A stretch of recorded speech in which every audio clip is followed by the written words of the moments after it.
Tractor trailer fire has shut down both sides of the interstate. We're told it involved a tractor trailer and two cars. And now our reporter, Nick Sturdivant, has made his way live to the scene. Nick, what can you see from where you are?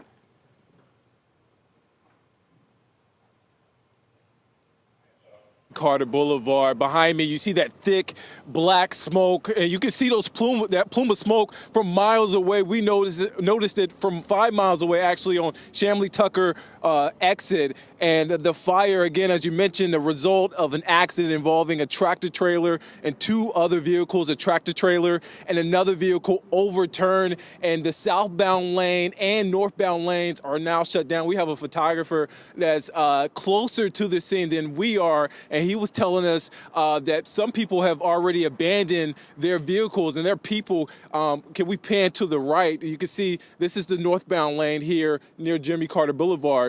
It's at a standstill. People are just outside hanging out in front of their car on the phone. Some people at one point when we got here on top of their cars to get a better view.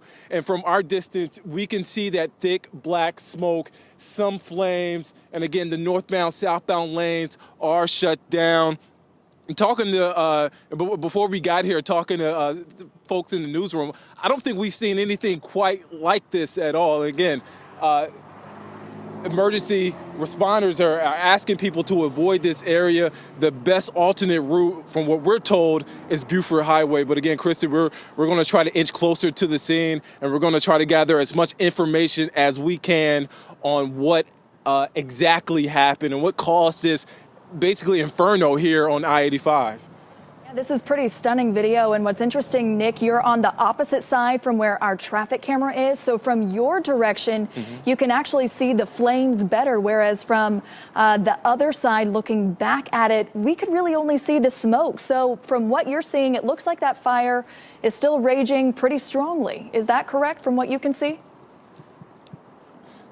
Yes, you could definitely see the flames. And again, that thick black smoke is the one thing that really pops out, and one thing that we noticed, and the reason why we pulled over on this side of the road, and this is sort of an access road here, closest to the southbound lane. And again, a photographer that is a little bit closer to the scene told us that people have already abandoned their vehicles.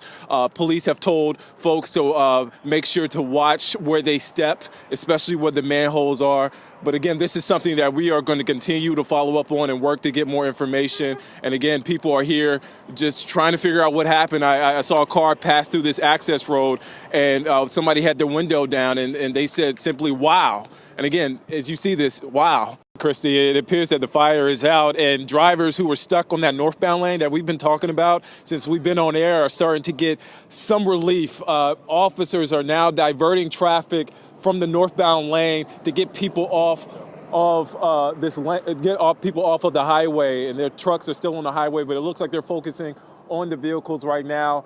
And again, we've seen the evolution of this scene since we got here, where at one point there were flames on the highway and the thick plumes of black smoke to white smoke to now there's no smoke. And as we see it right now, the southbound lanes are back open.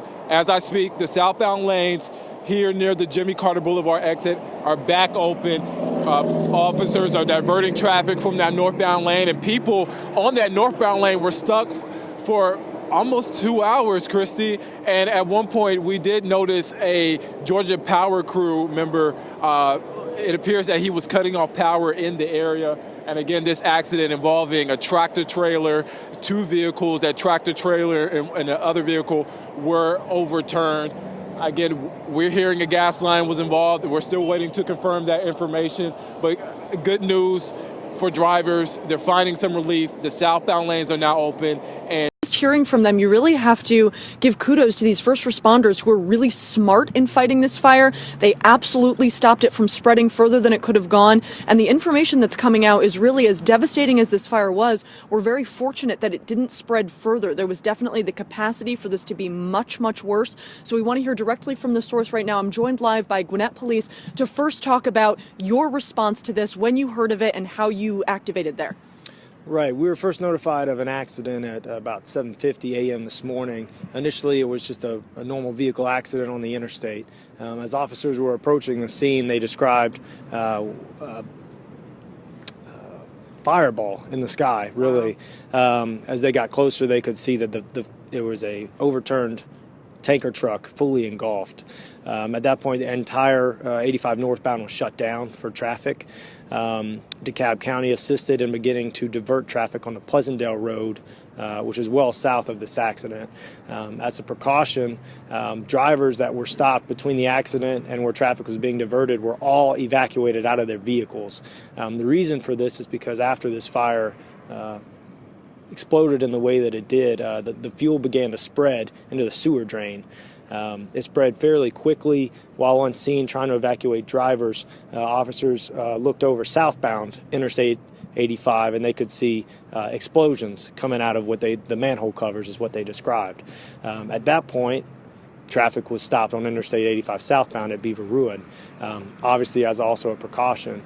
The access road Dawson Boulevard, which runs alongside 85, several of those businesses were also evacuated for fear that they might share the same sewer system and be subject to more fire damage also.